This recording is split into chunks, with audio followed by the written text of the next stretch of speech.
Welcome back. રાજ્યમાં નકલી police, નકલી ટોલનાકું, નકલી અધિકારીઓ, નકલી ડોક્ટર, નકલી ઝડપાઈ રહ્યા છે। ત્યારે આ મામલે રાજકોટ શહેર કોંગ્રેસ દ્વારા પત્રકાર પરિષદ યોજવામાં આવી હતી, જેમાં શહેર કોંગ્રેસ પ્રમુખ અતુલ રાજાણીને નકલીની વસ્તુઓ સામે કાર્યવાહી કરવા એક મંત્રાલય જાહેર કરે તેવી માંગ કરી હતી। તેમણે કહ્યું કે ગુજરાતની અંદર ડુપ્લિકેટે માંજા મૂકી છે। આ નકલી મંત્રાલયની અંદર સચિવની નિમણૂક કરે કે જે નકલી અધિકારીઓ તેમજ દરેક નકલીને પકડી શકે। તેમજ તેમણે આ બાબતે મુખ્યમંત્રી અને પ્રધાનમંત્રીને આ બાબતે પત્ર લખ્યો છે।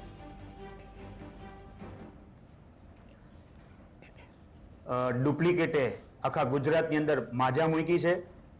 કોંગ્રેસ પક્ષની માગણી એવી છે એક આનું મંત્રાલય ખુલે કે ડુપ્લિકેટ બાબતનું, જેમાં ડોક્ટર ડુપ્લિકેટ, પોલીસ ડુપ્લિકેટ, ટોલનાકા ડુપ્લિકેટ, સ્કૂલ ડુપ્લિકેટ, તમામ ભેગા જજ ડુપ્લિકેટ, કોર્ટ ઊભી થઈ જાય છે ગુજરાતની અંદર, એ કાયદા પાસ થઈ જાય છે। એટલે અમારી કોંગ્રેસ પક્ષની માગણી છે કે આનું મંત્રાલય ખુલે, આના મંત્રાલયની અંદર સચિવ, પ્રધાન બધી આવરી લે તો આની સારી રીતે તપાસ થાય। જે કોઈ ડુપ્લિકેટ છે એની